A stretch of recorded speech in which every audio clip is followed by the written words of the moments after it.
Assalamualaikum warahmatullahi wabarakatuh.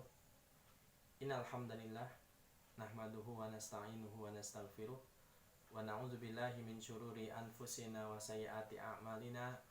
Man yahdihillahu fala mudhillalah wa man yudlil fala hadiyalah. Asyhadu an la ilaha illallah wahdahu la syarikalah wa asyhadu anna Muhammadan abduhu wa rasuluhu la nabiyya ba'dah. Allahumma salli wa sallim ala nabiyina Muhammadin wa ala alihi wa ashabihi wa man tabi'ahum bi ihsanin ila yaumiddin. Wa qala ta'ala ya ayyuhalladzina amanu taqullaha haqqa tuqatih wa la tamutunna illa wa antum muslimun. Allahumma anfa'na bima 'allamtana wa zidna ilma. Segala puji bagi Allah Subhanahu wa taala, Rabb semesta alam. Selawat dan salam semoga senantiasa tercurah kepada Nabi kita Nabi Muhammad SAW, keluarga beliau, sahabat beliau, dan juga umat beliau yang setia meniti jalan hingga hari kiamat. Kaum muslimin yang dirahmati Allah Subhanahu wa taala, agama Islam adalah agama yang sempurna dan paripurna. Agama Islam mengatur seluruh urusan manusia, dari yang terkecil hingga yang terbesar, dari urusan pribadi hingga urusan keluarga, bahkan juga urusan negara. Dan salah satu syariat yang mengatur urusan manusia dalam lingkungan keluarga adalah pembagian harta warisan. Pembagian harta warisan di dalam Islam dibahas dengan amat sangat jelas dan rinci. Di dalam Islam, ilmu yang membahas tentang pembagian harta warisan disebut dengan ilmu waris atau ilmu faraid. Para sahabat Nabi SAW yang mulia begitu menaruh perhatian yang cukup besar terhadap ilmu waris atau ilmu faraid ini. Di antaranya adalah seorang sahabat yang mulia, Abu Musa al-Asy'ari radhiyallahu anhu. Beliau mengatakan perumpamaan seseorang yang membaca Al-Quran namun ia tidak pandai dalam ilmu faraid adalah seperti mantel yang tidak bertudung kepala. Di dalam Al-Quran, Allah Subhanahu wa taala sedemikian rinci membahas pembagian harta warisan sehingga didapati sangat sedikit sekali perselisihan pendapat para ulama dalam masalah ini dibandingkan disiplin ilmu fikih lainnya. Penjelasan rinci dalam pembagian harta warisan ini diantara nikmat Allah Subhanahu wa taala yang wajib kita syukuri, karena pembagian harta warisan dalam Islam ini sangat adil sehingga hati kita menjadi tenang dan puas dengannya. Kaum muslimin yang dirahmati Allah Subhanahu wa taala, ilmu waris adalah salah satu disiplin ilmu fikih Islam yang sangat penting untuk dipelajari dan dipahami. Memahami ilmu waris akan dapat mencegah perselisihan antar anggota keluarga dalam pembagian harta warisan. Sehingga seseorang yang mempelajari ilmu waris dan mengamalkannya akan mendapatkan kedudukan yang mulia dan utama di sisi Allah Subhanahu wa taala.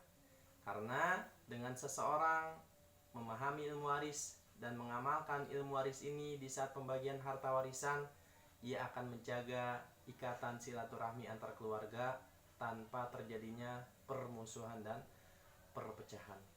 Dan orang yang mengamalkan ilmu waris dalam pembagian harta warisan akan memberikan bagian harta warisan kepada yang berhak untuk menerimanya, sehingga seluruhnya akan selamat dari memakan harta haram. Agar tidak terjadi konflik dalam keluarga, maka kita wajib tunduk dan patuh kepada Allah Subhanahu wa taala dalam pembagian harta warisan. Dalam membagi harta warisan, hanya Allah Subhanahu wa taala yang berhak menentukan berapa bagian untuk masing-masing ahli waris, bukan selain Allah Subhanahu wa taala. Mari kita perhatikan bagaimana firman Allah Subhanahu wa taala di dalam Al-Qur'an. Allah Subhanahu wa taala berfirman, A'udzubillahi minasyaitonirrajim. Lirrijali nasibum mimma tarakal walidani wal aqrabun walinisa'i nasibum mimma tarakal walidani wal aqrabuna mimma qalla minhu aw katsur nasibam mafruḍa. Bagi laki-laki ada hak bagian dari harta peninggalan ibu bapak dan kerabatnya. Dan bagi wanita ada hak bagian pula dari harta peninggalan ibu bapak dan kerabatnya, baik sedikit ataupun banyak, sesuai dengan apa yang telah ditetapkan oleh Allah Subhanahu wa taala. Al-Qur'an surat An-Nisa ayat ke-7. Kita lihat bagaimana penjelasan terkait ayat ini. Al-Imam Ibnu Katsir rahimahullah taala di dalam kitab tafsirnya, beliau mengutip perkataan Sa'id Ibnu Jubair, ya, dan juga Qatadah rahimahullah taala, di mana mereka mengatakan dahulu orang-orang musyrik memberikan harta warisannya hanya kepada laki-laki yang dewasa, dan mereka tidak membagikan harta warisannya kepada wanita dan juga anak-anak. Sehingga Allah Subhanahu wa taala menurunkan ayat ini, yaitu Al-Qur'an surat An-Nisa ayat ke-7. Ya, Allah Subhanahu wa taala berfirman, "Lirijali nasibum mimma tarakal walidani wal aqrabun walinisa'i nasibum mimma tarakal walidani wal aqrabun mimma qalla minhu aw katsur nasibam mafruḍa." Bagi laki-laki ada bagian dari harta peninggalan ibu bapak dan kerabat mereka, dan bagi wanita ada juga bagian dari harta peninggalan ibu bapak dan kerabat mereka, baik sedikit ataupun banyak, menurut bagian yang telah ditetapkan oleh Allah Subhanahu wa taala. Di dalam ayat ini kita dapat mengambil kesimpulan sesuai dengan apa yang ditetapkan oleh Allah Subhanahu wa taala, yaitu bahwa kaum laki-laki dan wanita, anak-anak dan dewasa, mereka semua di dalam hukum Allah Subhanahu wa taala memiliki hak. Mereka semuanya memiliki hak untuk mendapatkan harta warisan, sekalipun memang terdapat perbedaan jumlah bagian masing-masing antara bagian laki-laki dan wanita, sebagaimana yang telah ditetapkan oleh Allah Subhanahu wa taala. Di dalam ayat ini juga disebutkan bahwa ahli waris mendapatkan bagian warisan itu karena 3 sebab.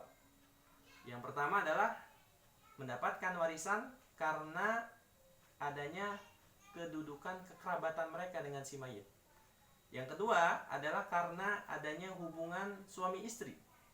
Dan yang ketiga adalah karena adanya hubungan al-wala, yaitu disebabkan karena seseorang membebaskan budaknya. Nah, budaknya meninggal dunia, mantan budaknya yang meninggal dunia, hartanya ini diwarisi oleh seseorang yang telah membebaskannya. Dari Jabir radhiyallahu anhu, beliau menceritakan bahwa Ummu Kahab, ya, suatu hari datang menghadap Rasulullah sallallahu alaihi wasallam. Lalu beliau bertanya kepada Rasulullah sallallahu alaihi wasallam, "Wahai Rasulullah, sesungguhnya aku mempunyai 2 orang anak perempuan yang bapaknya telah meninggal dunia, sedangkan keduanya tidak mendapatkan warisan apapun dari ayahnya." Maka Allah Subhanahu wa taala menurunkan ayat ini, yaitu surat An-Nisa ayat ke-7, ya. Nah, berdasarkan keterangan dalam tafsir Ibnu Katsir ini, jelaslah bahwa yang berwenang dan yang membagikan harta warisan adalah Allah Subhanahu wa taala. Ya, harta warisan tidak boleh diberikan semaunya atau sewenang-wenang, ya. Sehingga kita bersyukur kepada Allah Subhanahu wa taala bahwa ketentuan Allah Subhanahu wa taala dalam pembagian harta warisan ini yang paling tepat dan yang paling adil. Kaum muslimin yang dirahmati Allah Subhanahu wa taala, karena betapa pentingnya ilmu waris ini, maka dengan memohon taufik kepada Allah Subhanahu wa taala, insyaallah kita akan membahas buku yang membahas tentang pembagian harta warisan. Buku yang praktis dan mudah untuk dipahami insyaallah. Kita akan membahas satu buku yang berjudul 5 langkah praktis memahami ilmu waris. Ya, harapan kami semoga pembahasan buku yang kami susun ini menjadi bekal amal soleh di hari kiamat nanti, dan juga bermanfaat bagi kita semua dalam rangka mengamalkan perintah Allah Subhanahu wa taala, ya. Buku ini berisi tentang 5 langkah praktis. Jadi memang dalam menguasai ilmu waris itu harus bertahap, ya. Dimulai dari tahap yang pertama, ya. Ketika kita menguasai tahap yang pertama ini, maka bisa beralih kepada tahap yang kedua, tahap yang ketiga, tahap yang keempat, dan tahap yang kelima, ya. Insya Allah, mudah-mudahan Allah Subhanahu wa taala memberikan kesempatan kepada kita semua, dan kita akan membahas pada pertemuan yang akan datang. Subhanakallahumma bihamdik, asyhadu an la ilaha illa anta astaghfiruka wa atubu ilaik. Assalamualaikum warahmatullahi wabarakatuh.